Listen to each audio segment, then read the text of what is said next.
Hello and welcome back to the channel. Thank you for joining me. Today I've got two guests to talk to. We have William Kite, who's been on the show before, and Justin Walker, who's also been on the show in recent times. We're talking about the King's coronation, which is coming up. Together, Will and Justin have put together an open letter to the Duke of Norfolk, who is the Earl Marshal and who is responsible for the coordination of the coronation of the King, which is coming up on the 6th of May. So what's the problem? Well, there may be a little bit of a problem with the oath that the King will have to take. But first of all, let's bring them on. First of all, Justin Walker, hello to you. Hello, Richard, again. Nice to see you. Thank you so much for coming back and talking to us. And also, William Kite, hello to you. Hello, Richard. Thanks again. Good to see you. Popular chap you are since our Constitution conversation in the past. We'll come back to Justin in a minute. So let's find out what's the problem then with the current oath in terms of our Constitution. Okay, so we don't actually know that there's a problem at the moment, mainly because we don't actually know what it is or what it's going to entail or to hold. The problem is what it may well how the situation may unfold. Right. Because if our King takes the coronation oath that should be taken according to our Constitution, that could certainly provide contradictions and problems along the way, given support for policies of organisations outside the country. So that would create a contradiction there. So I mean, the first problem that there could be with the coronation is that we think that the political machinery of government might be involved in the writing of that coronation oath, and that in itself would be technically unlawful and unconstitutional. So we're a little bit concerned about what actually the oath itself will eventually contain. But I can go into, if you like, what it must contain, the most important bits that the coronation oath must contain, given the role of the head of state, the limited monarchy that we have as our head of state. So just to do that, if you like, yeah, no, please, yeah, no, absolutely. What should we in the oath, and how presumably it's to protect us as the citizens of this country. Correct. Yes, absolutely. So the monarchy, the monarch, I should say, is the sovereign. But that means, that in a sense, a kind of a representation of the sovereignty of the rest of us. But that happens by their ceding of our sovereignty through trial by jury. Right. As we've talked about. So yes. It's kind of like a sort of a pinch point at the top of the machinery of government, if you like, as the most senior public servant is meant to be keeping the entire rule of law in order and in check, making sure it's all functioning as it should according to the Constitution. And so specifically all that means is that, as you say, protecting the liberties of the people. And what does that mean, particularly in light of the understanding of the recent information that I've been releasing in your interviews, is making sure that trial by jury is operating correctly in its full, genuine common law capacity, which it isn't at the moment, making sure that the people remain in authority over their administrative government. That would be an important aspect to that. Another important aspect to it would be to make sure that the royal assent mechanism, sometimes known as the royal prerogative, is kept in place as well and is used as well. So not only the right of the monarch to use the refusal of royal assent, but also the obligation to apply that as well. So specifically what that is when legislation in Parliament is proposed in the form of bills of Parliament. They go up the House, start in the lower house, in the Commons.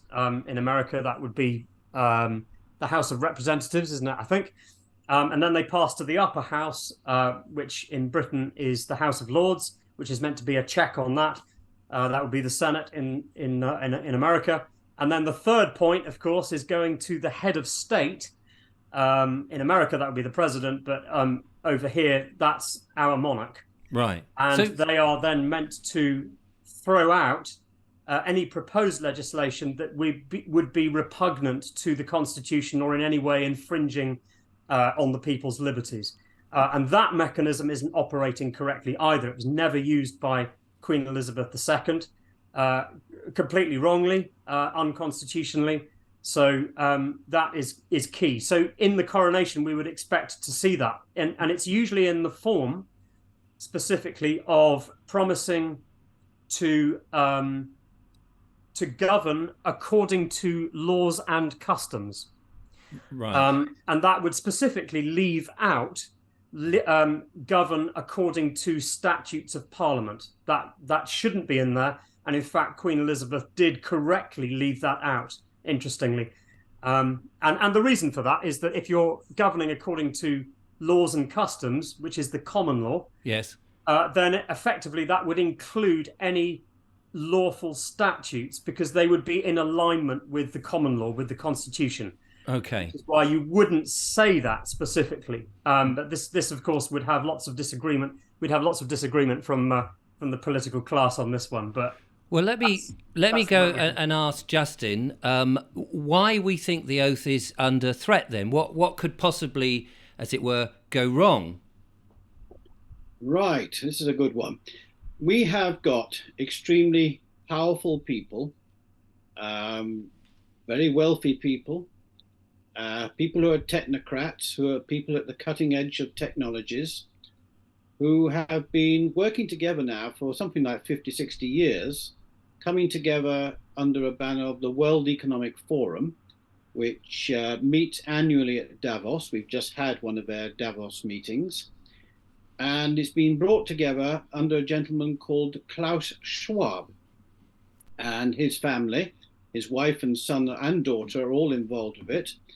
And after the pandemic, and we won't go into all that now, they decided to bring about a thing called the Great Reset, with the phrase "build back better" beforehand. And we've started noticing that politicians all around the world, from the US president, the Canadian prime minister, Boris when he was prime minister, the Archbishop of Canterbury, everybody uses this phrase, "build back better."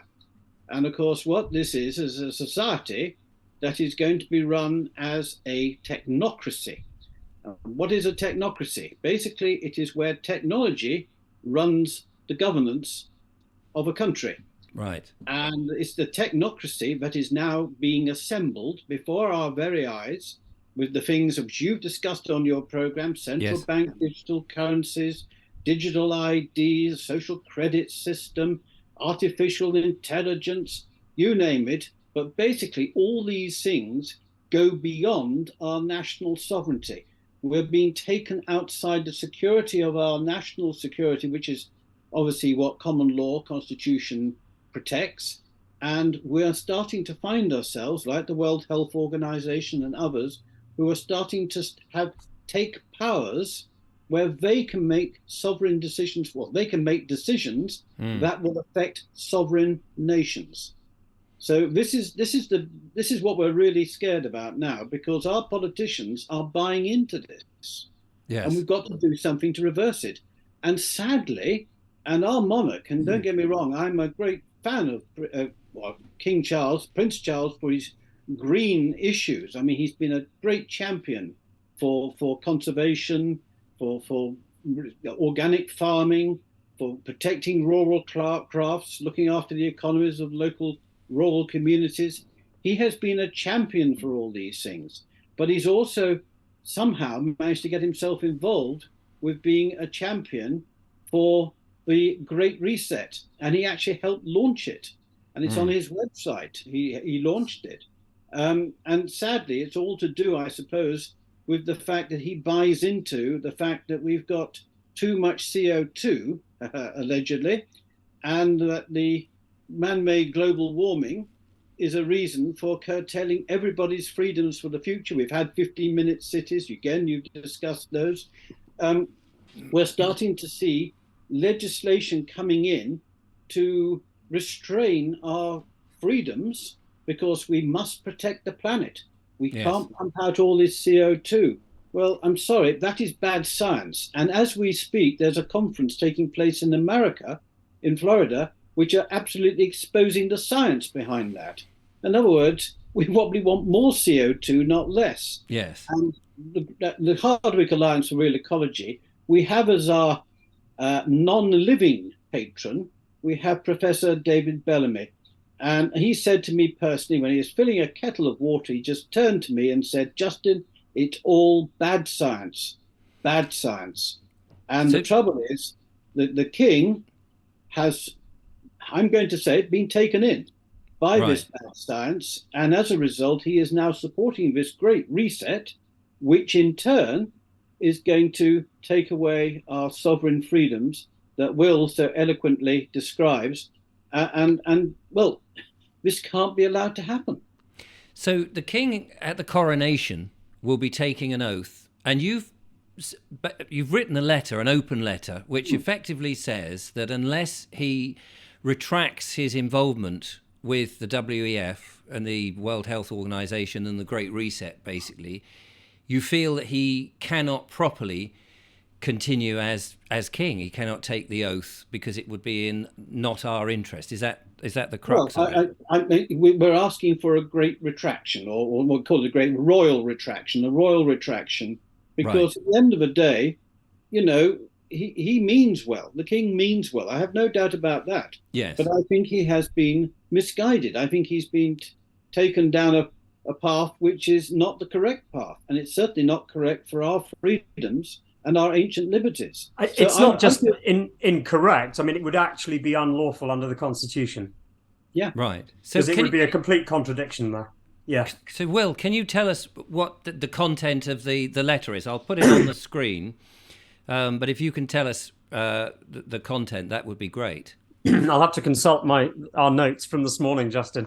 Well, There's lots of scribbles. There was a lot of work this morning and yesterday as well. It was quite an adventure, wasn't it? Actually, but yeah, no, it was. It's important to get it right as well. That's the thing, of course. Yeah. You know. So this is, I'm just showing it on the screen. You've got here the Hardwick Alliance for Real Ecology, commonlawconstitution.org. And it's a letter addressed to the Duke of Norfolk. A royal retraction is now required for the coronation oath to be taken. So let's find out. So Will, tell us the basic points. Yeah, so it's basically reminding the Duke of Norfolk that we might potentially have a constitutional crisis about to occur if this were to go ahead in the way that it just organically would without us interfering. I mean, who knows? You know, I'm not going to sit here and say that they all know what they're doing and it's all very, very deliberately going ahead in that way. It might not be. No. But what we are doing, I suppose, is in a very civilized way. Is coming from a position, if you like, of how would you say it? You know, giving them the best. We're assuming that there's nothing nefarious going on here, and that this is a gentle reminder. A gentle reminder that this is how the Constitution works, and that actually you're about to hit a crisis. You're about to hit a problem here because you can't have these two contradictory things happening at the same time. Right. It would be unlawful. It would be absolutely breaking the Constitution. And there is a current constitutional or a current status, an unlawful status in the country at the moment, as we know, because we've talked about this, where there's plenty there are plenty of things going on at the moment that are unconstitutional anyway. And not only do we have a potential problem coming up, but we also have a problem right now that needs to be addressed as well for a number of reasons, which you could certainly read about. Specifics, Justin, what do we want to pick out here? A reminder of the trial by jury system is certainly one of them.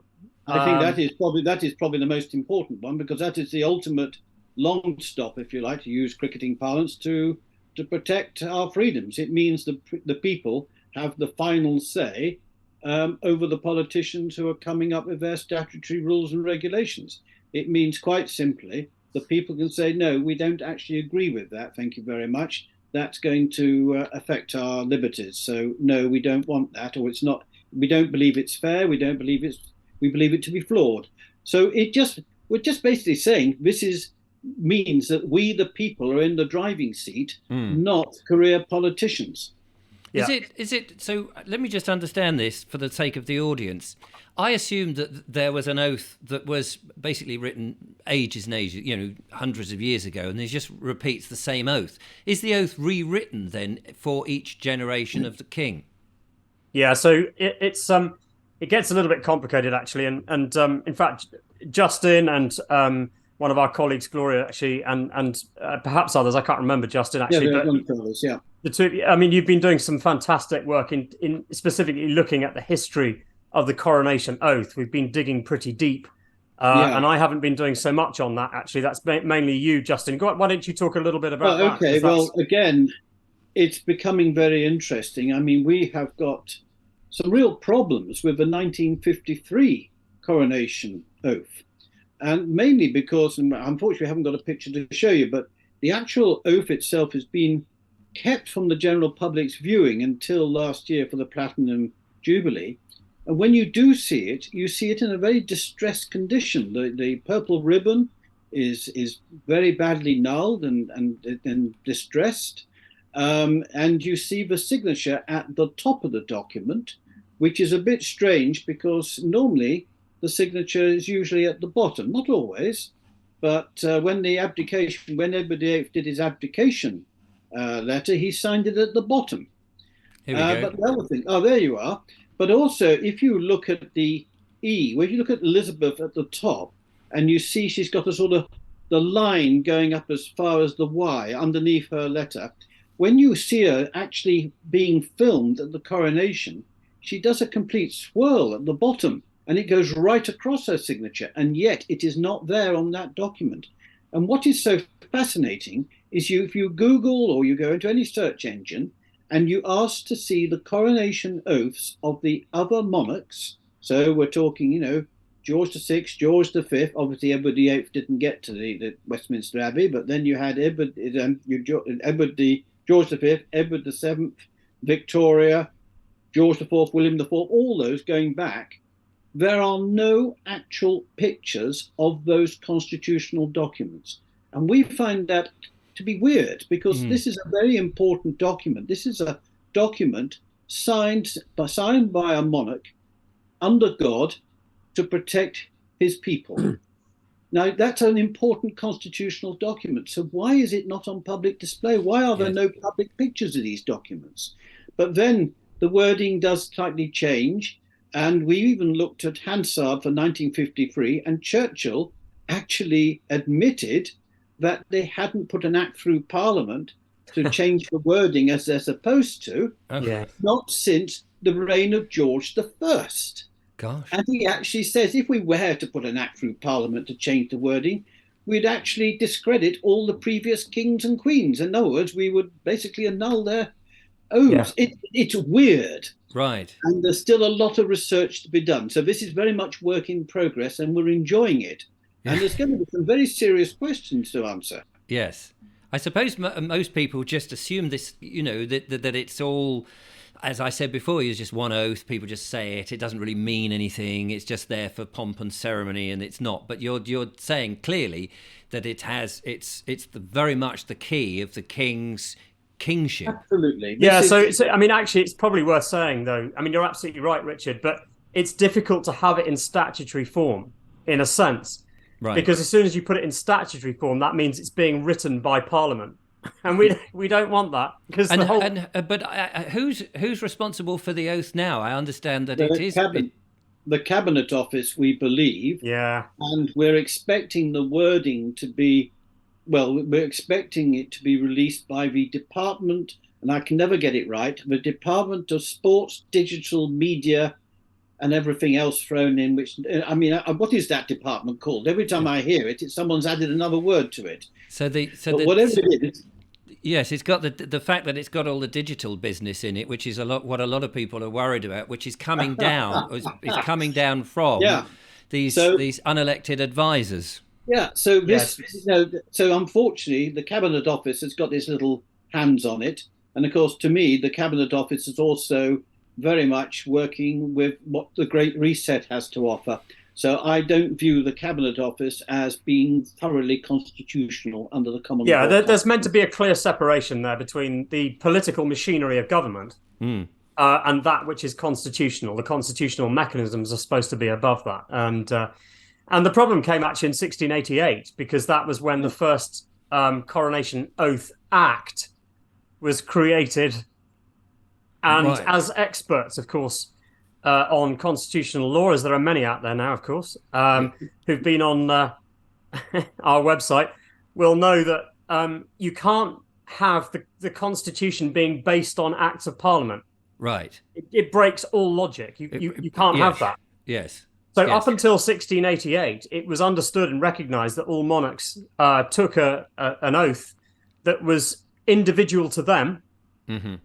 It wasn't written in statutory form, Yes. and in a sense, actually, my other half calls it their manifesto, which is quite a good way of putting it. But actually, these sort of later versions of Magna Carta that we've talked about in the past, like the 1225 Henry II and 1297 Edward I, they actually probably started life not as statutes as such, not as legislation, but actually started life as a sort of a manifesto of the new incoming king, saying almost like a restatement, if you like, of here's my coronation oath. This is what I'm going to do when I. So the coronation, so the oath has got to be separate from the government. Yes. Otherwise, there is no separation, and the government becomes sovereignty, even though they like to think they are. But yes, you can't have the political part of government actually sort of writing itself into constitutional authority. That's the problem, because they're meant to be bound by the Constitution. So if they start messing around in the very mechanisms that underpin that Constitution, then they're going to have all sorts of ways of getting in there and inverting it and turning it upside down and doing all the things that they have done. And it's been incremental, as we've talked about over a long time. And this is why I'm quite enthusiastic about we consider going back to the idea of having a witan where wise advisors to the monarch. And I think we ought to perhaps create a modern day elected witan of thoroughly knowledgeable, sensible people with a great deal of wisdom, who are not professional politicians, who have no axe to grind, and they genuinely look at our common law constitution and come up with serious advice.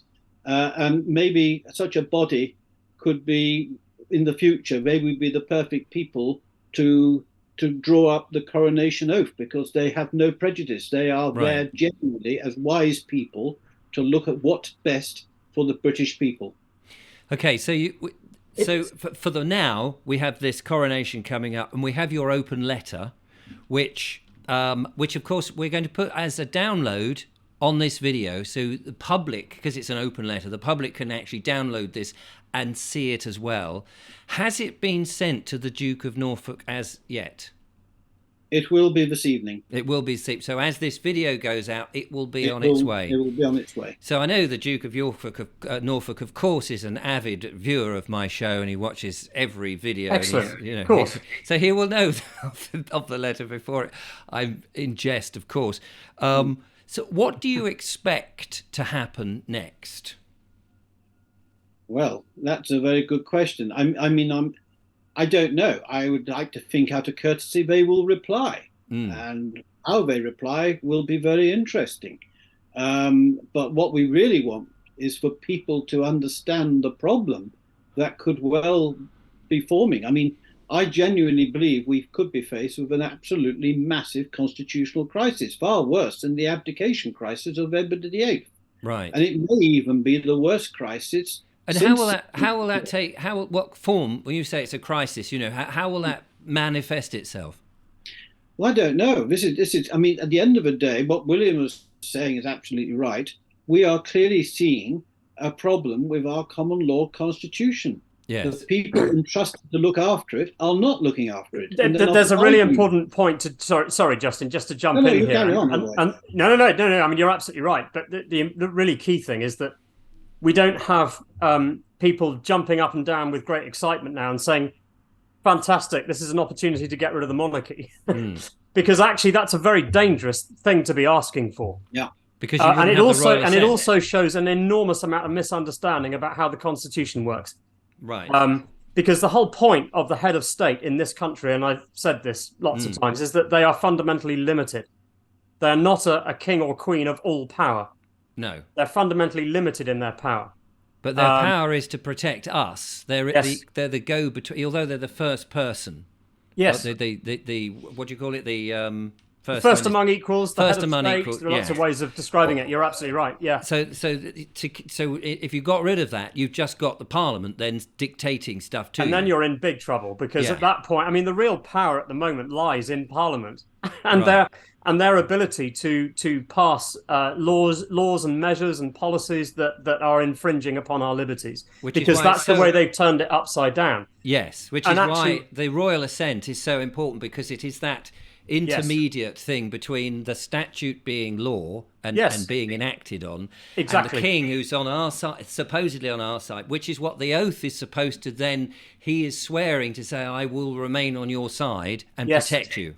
Exactly. And if that is broken, that oath, then essentially they are delegitimizing themselves. That's effectively saying at that point that they are illegitimate. And then we can move to the next stage, whatever that is. And something we haven't spoken about yet in this sort of campaign over the last 3 weeks is Article 61, which many people have reminded me is an important thing. And I'm not going to go into it now hugely. Right. Okay. But actually, it doesn't really matter at this stage. Okay. I am going to go into it, and we are going to address Article 61 because it's pretty key. But either way, it doesn't really make any difference. They are effectively delegitimizing themselves as a system of government if they are stepping outside that lawful behavior they are supposed to be doing. Yeah. So what do you want the audience to do? You've got we're putting it out publicly so people can look at it. It's obviously going to be on your websites, and we'll put the links to your websites, the Hardwick Alliance for Real Ecology, the Common Law Constitution.org, and indeed Sandy Adams' website, because she's been doing a lot of work on it. Marvellous work, marvellous work. But what people watching this are going to obviously be fascinated, hopefully, and will feel that they want to do it. So presumably you want people talking about this and saying this oath is important, that it's got to be done the right way. The open letter will hopefully explain all of that a bit better than I can. Is there anything else that you want the audience to... Yes, absolutely. The first thing I'd like everybody to do is to send the copy of that letter to their MPs. Right. Okay. Because they have to realise themselves that they are not the sovereign body they are the ultimate lawmakers. They are not. And that letter will remind them of such. But it's also important for them to realise the dangers that we've got coming from this great reset, because we've got the central bank digital currencies. The consultancy for that is ridiculous. It's all tucked away, as was the digital ID. You can see the Cabinet Office are going to the utmost to make sure that their consultation process is limited. Yes. So they can just about say, oh, well, we've consulted the public, but of course they're not doing it properly. No. Have you seen any adverts in the mainstream media? No, no leaflets dropped. On television, BBC, special announcements. If we are thinking of doing this, can we please... you're not getting any of that. No. This is being done. Well, we need to watch out. We need to watch out for any proposed changes, because the most important thing that people need to understand is that this is not a like a sort of a chocolate box operation. Well, we'll have a bit of this and we'll have a bit of that in the coronation oath. It's not like that. No. So going back to what Justin was saying earlier, there shouldn't really be situations where we need to make radical alterations to the coronation oath anyway. No. Because actually, and that's the nature of common law, is that it's really just about principles. Right. One coronation oath is like another. It's basically saying, I'm the head of state and I've got these responsibilities. And it's just making sure that that's actually going to happen. Yes, Yeah. absolutely. And really, in a sense, it's not an attack, really. It's not an attack on anyone. Absolutely. Yeah. I want to emphasize this very important point. Everything we're doing has got to be done politely, with a great deal of respect for all involved. It's got to be done peacefully. We don't want silly riots and things on the streets. No. This is going to be done in a very British way. Yes. Polite, amongst all, above all else. We're going to be very polite, but very firm. Yes. I mean, we're not giving in. We're not giving in our freedoms. Yes, and firm. And if things are not looking right, then maybe they become the butt end of a joke, and we're having a bit of humour about it as well, because we're quite good at that as being when we're British. Yes. We're not having it. It's an important. We're absolutely not having this unlawful behaviour going on. But at the same time, if there is any of that going on, don't worry. There's going to be plenty of comedy that can be put into effect. All right. Well, I better. Going to be good. I better wind this up then, because we don't want this to go on too long. So the open letter, which is now on its way as we speak, or as this is aired, will be going off to the Duke of Norfolk. The audience can go onto the description below and download it. They can check it out, or more information about you guys and the whole situation from the websites, which will also be below. And then I guess in a little while, we'll get you guys back to let us know what the situation is, if there's been a response, what that response is, and if there's any other further ways in which the audience or the public can help. But in the meantime, they can send a copy of that letter to their MPs and say, look, we just want the oath to go the way it should do, and not go in any. And just to add to that as well, Richard, just the whole business about what we've already talked about over the last couple of weeks, about the constitutional principles. All of that needs to be, ever more prevalent in your everyday conversation. Yes. You should be on social media, absolutely chucking these concepts and ideas over to the other side, out of our echo chamber. I suppose one thing is that you could ask education ministers why it's not being taught in schools anymore. Indeed. Absolutely. Good idea. Because kids really should know that. It gives you a legitimate reason to write to an MP or to the education minister and say, oh, by the way, I really feel that our common law hasn't been taught in school. Why is that? Why everybody should know that. You're absolutely right. And I would just also like to add, don't just send the PDF to the MPs, but send it to all your work colleagues, send it to all your friends, your relatives. Right.